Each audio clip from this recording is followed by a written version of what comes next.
Ya kita kan kemurahan Ya jadilah biarlah saya tidak datang-datang kebaktian, tapi saya boleh melayani loh. Itu murahan namanya. Bukan kemurahan, ke-nya sering dihilangkan. Biarlah saya tetap merokok, saya tetap mabuk, tapi saya melayani Ya kan kemurahan, itu murahan. Di luar kemurahan, murahan. Melayani dengan murahan. Tidak ada penghargaan sama Tuhan. Yang berbuat dosa tetap berbuat dosa. Yang merokok mabuk tetap merokok mabuk. Yang cabul tetap cabul tapi melayani, tapi berkhotbah, tapi main musik, tapi main ini melayani dengan murahan. Tidak ada penghargaan pada korban Kristus. Itu di luar kemurahan. Jangan pakai istilah pokoknya melayani, jangan. Yang sungguh-sungguh melayani dalam kemurahan itu yang benar. Melayani dalam kemurahan. Seringkali kita tidak mau melayani, enggak mau. Seringkali kita melayani gampang Istilahnya sembarangan ya. Melayani dengan murahan sembarangan. Berbuat dosa melayani Tuhan sembarangan, enggak ada takutnya. Malah nantang, mau apa? Mau dipecat. Wah, bahaya dia. Itu di luar kemurahan. Sembarangan. Disuruh latihan, enggak latihan. Sembarangan, murahan. Itu di luar kemurahan. Atau satu lagi, tinggalkan pelayanan. Sudah melayani, lalu tinggalkan pelayanan. Nah ini, tinggalkan pelayanan. Tidak setia sampai tinggalkan pelayanan. Itu di luar kemurahan. Hati-hati. Sikap kita tadi terhadap kemurahan Tuhan. Kita memang berdosa, siapa yang tidak berdosa? Ayo ngaku siapa yang tidak berdosa. Ayo tunjuk tangan. Pasti saudara langsung naik ke atas. Semua berdosa. Tapi kita sudah dilepaskan dari dosa, dibenarkan. Ayo berusaha hidup dalam kebenaran. Kita dipercaya tanah. Ayo sikap terhadap kemurahan Tuhan ini nomor 1, terima talenta itu. Ayo layani Tuhan, punya jabatan pelayanan yang jelas, terima, layani Tuhan dalam pembangunan tubuh Kristus. Yang kedua, harus tetap dalam kemurahan, sama dengan melayani tapi dalam kemurahan, bukan sembarangan. Melayani dalam kemurahan. Jangan berada di luar kemurahan. Itu saya ulangi supaya sadar kita, saya juga. Jangan berada di luar kemurahan. Artinya nggak mau melayani, merajuk. Ya sudah kalau gini aku nggak mau melayani sudah. Apa ini? Nggak mau. Nah, ini merajuk. Apa itu merajuk? Ya ngambil tersandung dan lain. Nggak mau lagi aku. Oh, bukan menolak manusia dia. Yang menyandung memang manusia. Dia, wah apa itu? Wah aku nggak mau lagi. Tapi dia menolak Tuhan itu, menolak kemurahan Tuhan itu. Hati-hati, menolak kemurahan Tuhan. Tidak mau melayani atau melayani dengan murahan, dengan sembarangan, dengan seenaknya sendiri. Kalau bahasa Jawa lebih mantap, maafkan ya yang di luar Jawa, saya gunakan untuk yang di Malang ini, sakar PDW. Nah, itu lebih tegas ya, melayani sakar PDW. Nah, itu lebih mantap. Itu lebih mantap. Jadi murahan, ke-nya dibuang. Kalau bisa layani ya layani. Kalau tidak bisa mundur dulu berapa waktu. Layani lagi. Coba di perusahaan saudara. Pak saya tidak masuk dulu 1 minggu ya. Nanti masuk 1 hari. Tidak masuk lagi 1 minggu. Pecat langsung. Jangan tunggu kekerasan Tuhan. Bukan saya yang mecat.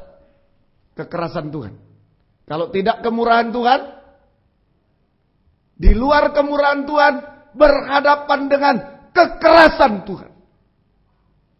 Penghukuman, dipotong, penghukuman kekal selamanya. Tidak ada jalan lain, tidak ada jalan lain. Hari-hari ini di ayat 1 sampai 13 pemisahan harus tegas. Ini sekarang ayo, saya pilih mana, kemurahan atau kekerasan, tidak boleh di tengah-tengah, nggak ada. Mau pilih kemurahan, ayolah layani dengan sungguh-sungguh. Jangan tidak mau melayani, jangan tinggalkan pelayanan, tidak setia, jangan melayani dengan murahan, seenaknya jangan. Masuklah kemurahan, melayani dengan kemurahan. Sungguh-sungguh beribadah dan melayani Tuhan dalam kemurahan, hargai kemurahan dengan sungguh-sungguh. Sekarang prakteknya. Apa melayani dalam kemurahan? Tadi disebutkan sungguh-sungguh boleh melayani. Praktek melayani dalam kemurahan Tuhan. Bagaimana? Jangan di luar kemurahan. Melayani, beribadah melayani dalam kemurahan Tuhan. Prakteknya nomor 1, Roma 12 ayat 1. Roma 12 ayat 1. Karena itu saudara-saudara, demi kemurahan Allah, aku menasihatkan kamu supaya kamu mempersembahkan tubuhmu. Mempersembahkan tubuhmu sebagai persembahan yang hidup. Ada syaratnya ini. Ini kemurahan Tuhan. Saudara-saudara, demi kemurahan Tuhan, persembahkan tubuh yang hidup, bukan yang mati. Dulu binatang-binatang sudah mati, tidak boleh dibawa sama Tuhan. Yang hidup. Banyak kali kita bawa tubuh yang mati. Ini ya, kehidupan yang sudah mati rohaninya itu.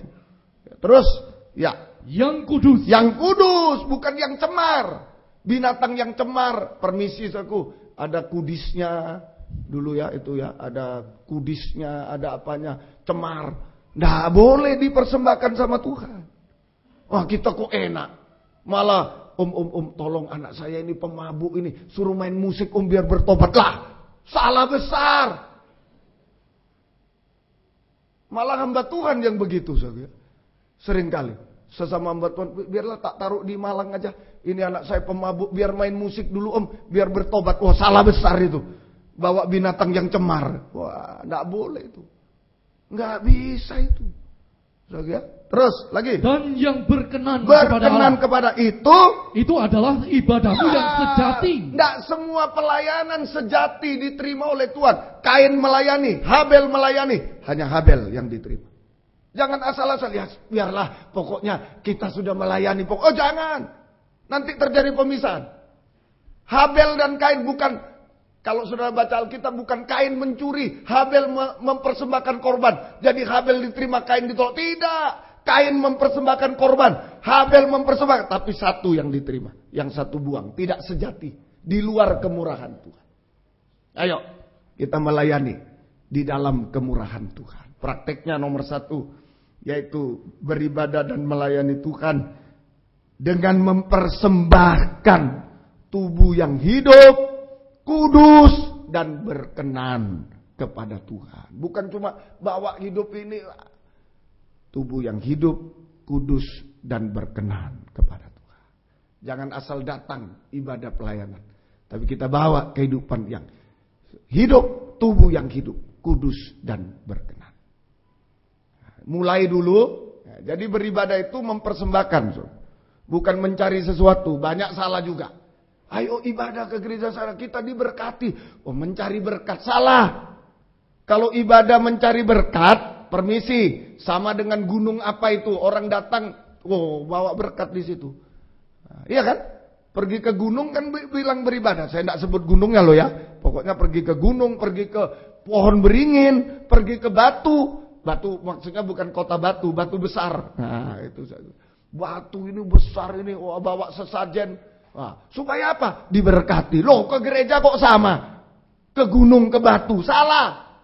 Beribadah mempersembahkan korban kepada Tuhan. Amin, saku. Bukan mencari sesuatu. Salah. Mempersembahkan hidup kepada. Dimulai yang kecil dulu. Hidup ini berapa harganya?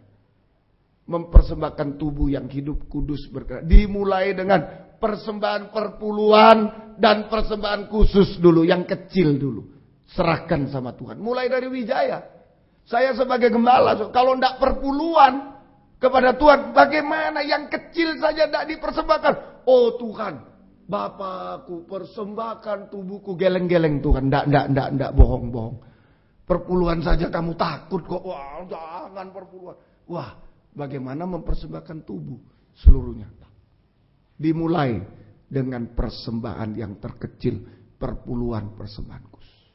Baru kita bisa mempersembahkan tubuh yang hidup, seluruh hidup kita. Tubuh yang hidup, kudus, dan berkenan. Semoga kita bisa mati. Sekarang bagaimana caranya? Mempersembahkan tubuh yang hidup, kudus dan berkenan. Bagaimana caranya? Mempersembahkan tubuh yang hidup, kudus dan berkenan. Jawabannya lewat sistem penggembalaan. Lewat sistem penggembalaan. Ketekunan dalam kandang penggembalaan. Ya, kita sering belajar tabernakel. Dulu Musa naik ke Gunung Sinai, bukan cuma terima 1 lobat, 2 lobatu, itu bukan, 2 sebenarnya. Jadi menerima tabernakel, kemah suci, baru menerima 2 lobatu supaya bisa ditaruh. Nah, Musa disuruh lihat surga dulu sama Tuhan. Tuh, Musa lihat surga, itu begini-begini. Sekarang kamu buat tabernakel, kemah suci. Nah, itulah kerajaan surga di bumi, itu tabernakel. Miniatur kerajaan surga, itu tabernakel. Saudara bisa pelajari Keluaran 25 mulai itu. Ini yang sering tidak diajar. Sebenarnya ada contohnya, kerajaan surga sudah di bumi. Mau ibadah kerajaan surga sudah ada contohnya, ya tabernakel itu. Tabernakel itu terdiri dari 3 ruangan. Halaman kayak gereja ini. Ada halamannya, ada ruangan suci namanya, ada ruangan maha suci, tempat hadirat Tuhan. Nah, halaman itu benar, percaya Yesus selamat, itu halaman. Baptisan air adalah itu halaman. Sesudah itu ruangan suci. Sesudah itu ruangan maha suci itu sempurna. Belum sempurna. Selamat, percaya Yesus, baptisan sudah halaman. Ruangan suci, ruangan maha suci sempurna belum? Berarti kita masih ada di tengah-tengah. Ruangan suci, itulah kandang penggembalaan. Nah, di sini kita bisa mempersembahkan tubuh yang hidup, kudus dan berkenan. Ibadah yang sejati. Itulah sistem penggembalaan. Ketekunan dalam kandang penggembalaan. Tadi saya bilang, ketekunan dalam 3 macam ibadah pokok. Dulu ada alat namanya pelita emas. Di ruangan suci atau 3 alat. Alat pelita emas. Sekarang ketekunan dalam ibadah raya. Semacam ini. Persekutuan dengan Allah Roh Kudus. Pelita emas bercahaya. Itu Roh Kudus. Ada minyaknya sehingga bercahaya. Persekutuan dengan Allah Roh Kudus, dengan Roh Kudus. Ini pagi ini, saudaraku, dulu membuat alat pelita emas 34 kilo 1 talenta emas murni. Sekarang tidak perlu lagi. Arti rohani, ketekunan dalam ibadah raya, ibadah minggu ini sama dengan membuat pelita 34 kilo. Ayo, atau tidak usah datang buat pelita aja 34 kilo, mau? Ayo, serahkan saya nanti. Nah, kalau sekian 34 kilo, waduh. 1 orang 34 kilo. Ayo, pilih mana? Saudara ya, bikin mana lebih. Saudara mengatakan, wah kebaktiannya terlalu pagi om. 7/4, capek om. Mana? Ayo pilih. Bikin pelita 34 kilo emas atau bangun pagi? Pilih mana? Ayo. Nah, kan lebih gampang bangun pagi tuh. 34 kilo emas berapa itu sekarang? Berapa harganya? Saudara, kok katanya, waduh om itu susah om bangun pagi. Ayo, tidak usah bangun pagi sudah. Tidak usah.